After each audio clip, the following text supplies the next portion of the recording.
Bem, a gente vai conversar agora sobre alguns comandos do Git. Eu quero que você entenda que nessa aula a gente vai ter a parte teórica, mas logo mais à frente a gente vai ter a parte prática, que é onde eu vou realmente dar mais detalhes para você dos comandos Git. Lá a gente vai fazer na prática, vamos fazer todo o processo de versionamento, vou mostrar as possibilidades para você em mais detalhes. Aqui no slide então, eu selecionei os principais comandos aqui do Git. O primeiro comando que a gente costuma utilizar no Git é o git config. Se você por um acaso instalou o Git a primeira vez na sua máquina, quando você for executar alguns comandos do Git, a execução vai dar tudo tranquilo. Porém, quando você estiver para enviar algum arquivo para o teu repositório por meio do comando git commit, ele vai pedir que você primeiramente informe o teu nome de usuário e o teu e-mail de usuário, perfeito? É aí então onde entra o comando git config, tá certo? Então, quais são os comandos que você deve executar? Exatamente esse comando aqui, ó, git config global, para indicar que é uma modificação global, porque se você não fizer isso, corre o risco de outras vezes, né, ele pedir novamente o teu nome de usuário e teu e-mail de usuário. Então você define que é uma configuração global, tá? O git config serve para configuração. Você configura várias informações, dentre elas, né, você define então o nome de usuário e o e-mail do usuário.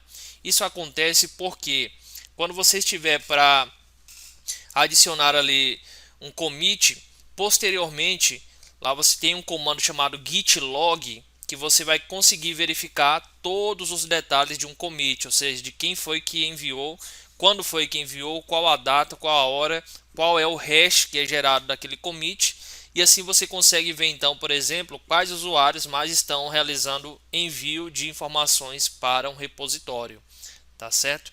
Então é por isso que é importante você configurar o nome de usuário e o e-mail de usuário por meio desses comandos aqui.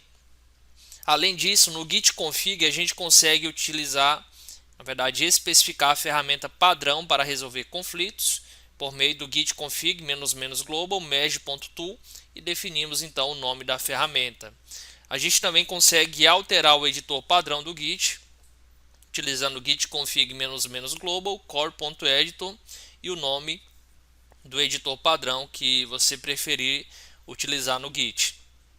Perfeito? Então, essa e outras configurações a mais, sendo que as principais configurações é a definição do nome de usuário e do e-mail de usuário, que inclusive elas são pré-requisito para que você realize um commit.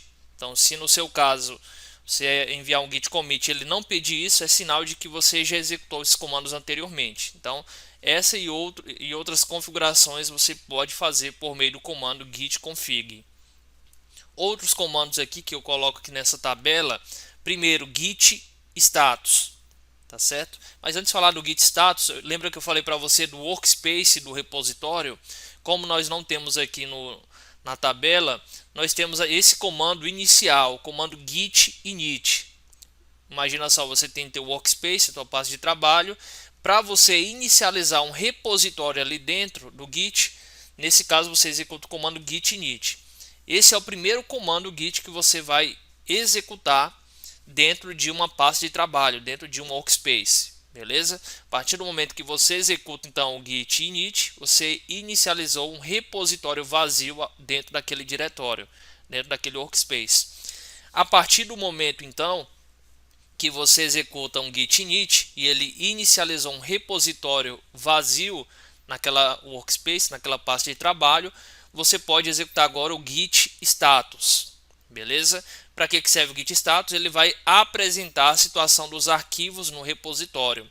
Aí lá acontece o seguinte: se no teu workspace tem 4 arquivos e você acabou de inicializar um repositório vazio por meio do comando git init, quando você executar o comando git status, os 4 arquivos vão ser listados ali e vão estar na cor vermelha.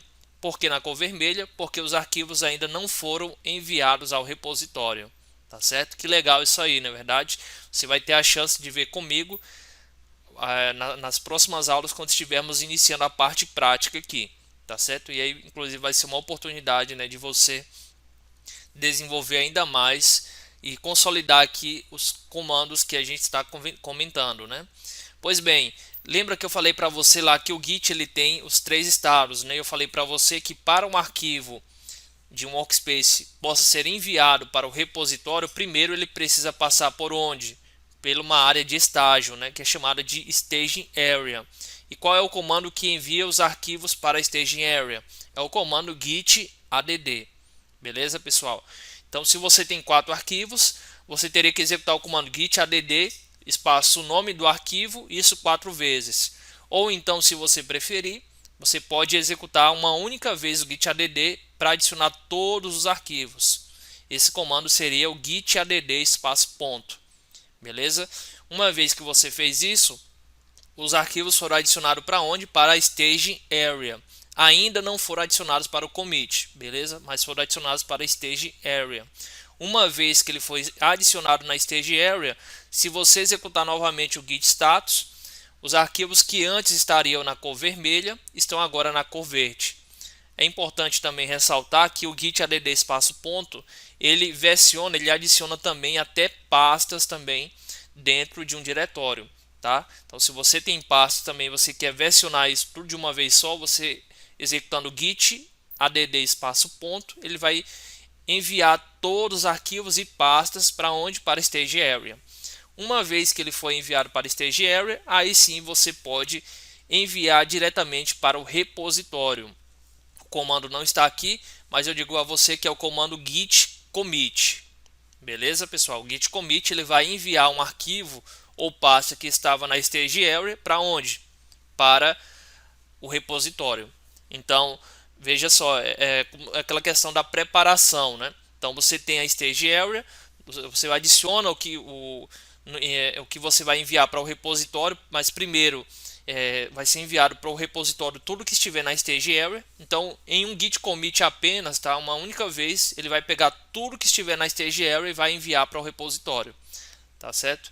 Aí vem aquela questão, né? Se você, como é que você quer fazer um envio para o repositório? Você quer fazer um arquivo por vez, 2 arquivos? Então você tem que controlar aí a tua área de estágio, a tua Stage Area, porque uma vez que os arquivos já estão na Stage Area, você executa o comando git commit e você então envia os arquivos ou pasta para o repositório, beleza? Uma vez então que você enviou para o repositório, você fez o commit, etc., você pode executar o git log. O git log ele apresenta o histórico detalhado de commit. Por exemplo, o git log-p ele mostra a diferença em cada commit. Então aqui é uns parâmetros que você pode utilizar. O git log-2 mostra os 2 últimos commits. E o git log-stat resume as informações dos commits, tá certo? Então, isso aqui é um ponto muito importante também. Nesse caso, você vai executar o comando git log quando você já tiver executado o git commit, já tiver enviado algum arquivo para o repositório. Pois bem, nós temos outros comandos aqui também, sobretudo já envolvendo aqui GitHub, né? Então, se você tem um projeto no GitHub, no repositório remoto, você pode baixar esse projeto para a tua máquina executando o git clone. Ele permite fazer o primeiro download de um repositório. Você pode também utilizar o git fetch. O git fetch ele é bem parecido com o git pull. Ele obtém o download de arquivos do repositório, só que sem o merge, né? Sem a mesclagem de informações. E já o git pull ele tem o fetch mais o merge envolvendo aqui a mesclagem de informações.